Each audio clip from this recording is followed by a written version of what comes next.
Ela respondeu: a serpente me enganou e acabei comendo. Olá e bem-vindos. Hoje vamos fazer algo um pouco diferente. Vamos pegar numa única frase de um único versículo de um texto antigo e usá-la como uma lente de aumento para explorar uma experiência que é, acho eu, universal.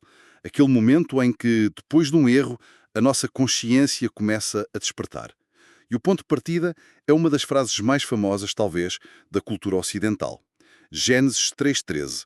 A resposta à pergunta sobre o que aconteceu é: a serpente enganou-me e acabei comendo.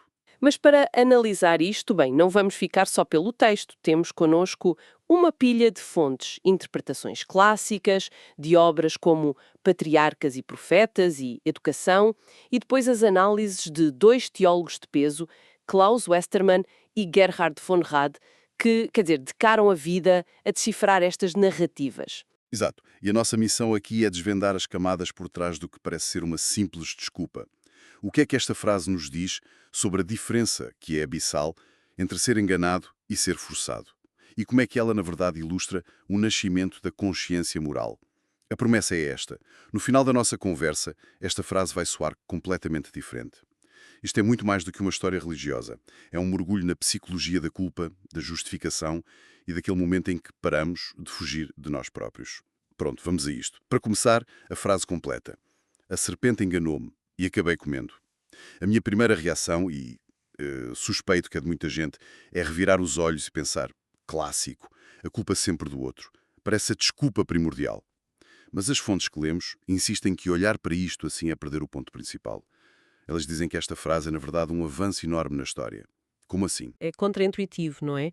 Mas o avanço está precisamente na segunda metade da frase. E acabei comendo. Pela primeira vez na narrativa, não há uma negação do ato. A ação não é escondida, não é negada, é admitida, de forma clara e inequívoca. É um momento de viragem. Certo. A fuga da realidade termina aqui. O que começa é uma tentativa, ainda que imperfeita, de explicar essa realidade. Portanto, não é uma mentira, é uma confissão.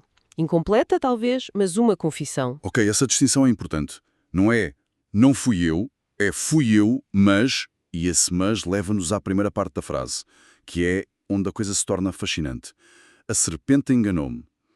As nossas fontes mergulham a fundo na palavra enganou e descobrem que a tradução que temos é quase redutora. Completamente. O verbo hebraico original, nashá, não tem a conotação de força ou coerção que a palavra enganar pode sugerir em português. Não significa obrigou-me. Exato. A melhor tradução seria algo como seduziu-me através de uma distorção da verdade ou levou-me ao erro com astúcia. Implica uma manipulação da percepção, um apelo ao desejo, uma desorientação. A serpente não usou a força, usou a persuasão.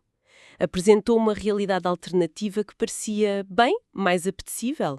Isso muda tudo. Porque se não há força, significa que a escolha continua a ser da pessoa. Sim. A influência externa é poderosa, distorce a visão das coisas, mas não aniquila a vontade.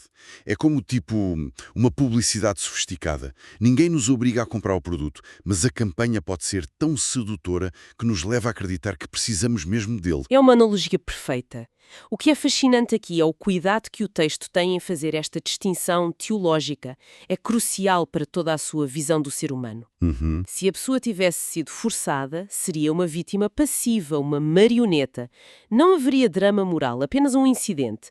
Mas ao dizer que foi seduzida por distorção, o texto preserva duas coisas em simultâneo: a realidade da influência externa e a integridade da agência pessoal. Certo. Autoria. Isso. O engano explica o contexto do erro, mas não remove a autoria da decisão.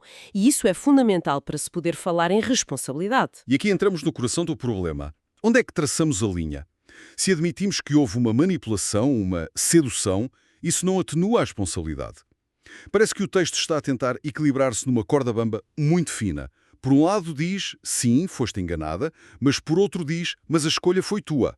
Uma das fontes, o livro Patriarcas e Profetas, aborda isto de frente. Sim, e a citação é muito direta e clara. Diz: Eva reconheceu que fora enganada, Mas isso não anulou a responsabilidade da sua escolha. O que o narrativa está a fazer de forma muito sofisticada é rejeitar dois extremos que são intelectualmente fáceis, mas perigosos. Quais? O primeiro extremo é o da culpa cega, que diz erraste e pronto. O contexto não interessa. Isso é simplista e francamente cruel. O segundo extremo, que talvez seja mais comum hoje em dia, é o da vitimização absoluta. Fui manipulado, logo não tenho qualquer responsabilidade. O que também é redutor. Claro, porque nos rouba a nossa própria agência. Então o texto propõe um caminho do meio que é muito mais exigente. Pede-nos para fazer duas coisas ao mesmo tempo. Olhar para fora e reconhecer as influências, as manipulações, o engano. Sim. E olhar para dentro e reconhecer a nossa participação, a nossa escolha. Não é uma coisa ou outra, são as duas. Exatamente. E é um caminho de maturidade. É a diferença entre uma explicação e uma desculpa. Explica isso melhor. Bem, explicar o que nos levou a errar é um passo fundamental para a autoconsciência. Permite-nos aprender, identificar padrões, perceber as nossas vulnerabilidades. Usar essa explicação para anular a nossa responsabilidade é o que a transforma numa desculpa, e isso impede o crescimento. O livro Educação, outra das nossas fontes, reforça isto ao afirmar que o pecado é frequentemente precedido pelo engano, mas a escolha final pertence ao ser humano. O engano abre a porta. Mas somos nós que decidimos atravessá-la. Isto leva-me a pensar no teólogo Klaus Westermann. Pelo que percebi da análise dele, este momento da confissão, fui enganado e comi, é o ponto exato em que a consciência moral nasce. Antes disto, havia apenas o esconderijo, a fuga. Agora, há uma tentativa de articular o que aconteceu. É como se uma luz se acendesse numa sala escura. É uma ótima imagem. Para Westermann, este é o fim da negação. A negação é o estado pré-moral, é a recusa em confrontar a realidade. Quando a pessoa diz eu comi, a realidade é admitida. Certo. Quando diz fui enganada, começa o processo de compreensão dessa realidade. Já não está a fugir do o quê, mas a tentar perceber o como e o porquê. Para Westermann, este é um momento profundamente humano. É o início da autoanálise. Sim, é a transição do esconderijo literal por entre as árvores do jardim para uma confrontação com a verdade interior. Ok, então temos o despertar da consciência. Parece um passo gigante e positivo. Mas depois aparece o outro teólogo, Gerhard von Rad, e como quer dizer, esperem aí, não tanto depressa. Ele complica esta visão otimista do Westermann, não é? Ele olha para a mesma frase e vê algo mais ambíguo. Exatamente. Von Rad não discorda que é um passo em frente, mas a análise dele é mais cética ou talvez mais psicologicamente realista.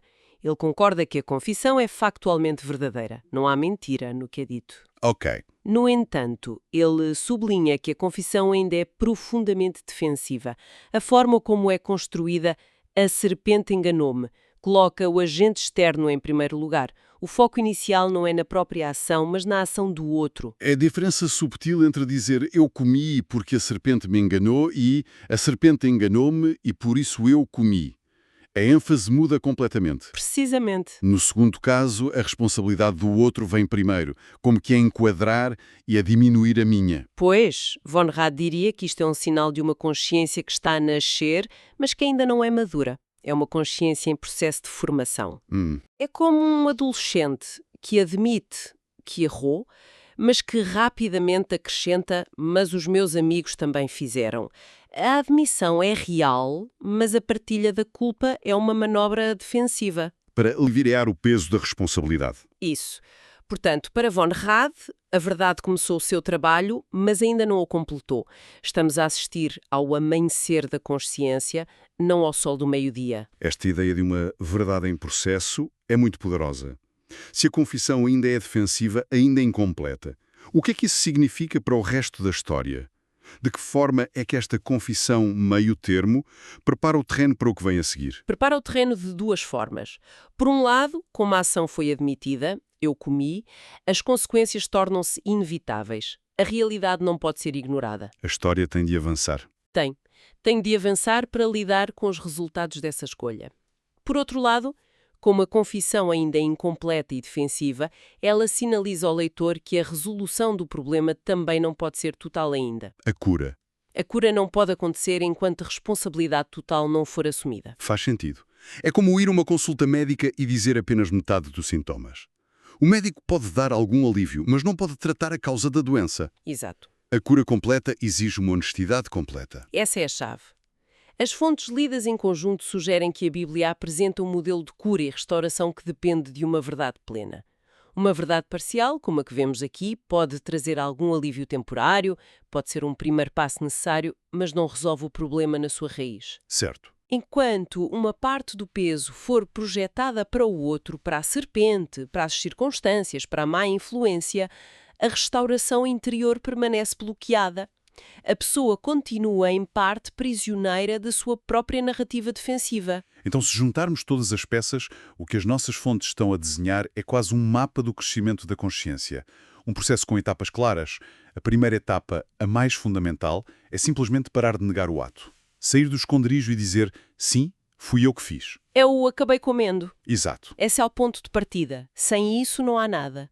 É o confronto com o facto bruto. Mas depois vem a segunda etapa, que é muito mais subtil e exigente. É parar de transferir a responsabilidade. É passar de fui enganado e por isso fiz, para algo mais próximo de apesar de ter sido enganado, a escolha de fazer fui minha. É uma mudança de locução de controle, de externo para interno. E essa é a grande síntese que emerge da análise. Reconhecer o engano é o início da lucidez.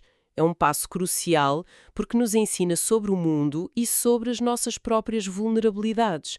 Mas assumir a responsabilidade pela nossa escolha, mesmo dentro desse contexto de engano, é o que define a maturidade moral e psicológica. A verdade que realmente cura. Sim, a verdade que realmente cura e restaura não é a que ignora o contexto, mas aquela que, olhando para todo o contexto, não foge da sua própria autoria.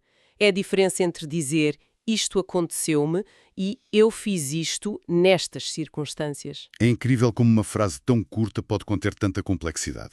Partimos de algo que parecia uma desculpa infantil, a serpente enganou-me. Pois, E chegamos a uma análise profunda sobre as etapas do despertar da consciência. Vimos a distinção vital entre engano e força, e o equilíbrio delicado, quase acrobático, entre reconhecer a influência externa e assumir a responsabilidade pessoal. É uma confissão que é ao mesmo tempo um avanço e um sinal de que a jornada ainda mal começou. acho que a grande lição que estas fontes nos deixam é que a verdade não é um interruptor de ligar-desligar. A verdade amadurece. Ela tem um processo de crescimento, tal como uma pessoa. Começa no momento em que paramos de negar os factos e só se completa, só atinge a sua plenitude quando paramos de transferir a responsabilidade por eles. É uma jornada. É uma jornada da justificação para a responsabilidade. E com base em toda esta exploração, fica uma reflexão para nós e para quem nos ouve. Se esta jornada da consciência é universal, então talvez valha a pena perguntar: em que áreas da nossa vida já demos o primeiro passo? Já percebemos o engano, a má influência, a percepção distorcida que nos levou a uma escolha. Mas talvez ainda estejamos a hesitar em dar o segundo passo, o de assumir plenamente a nossa autoria nessa escolha.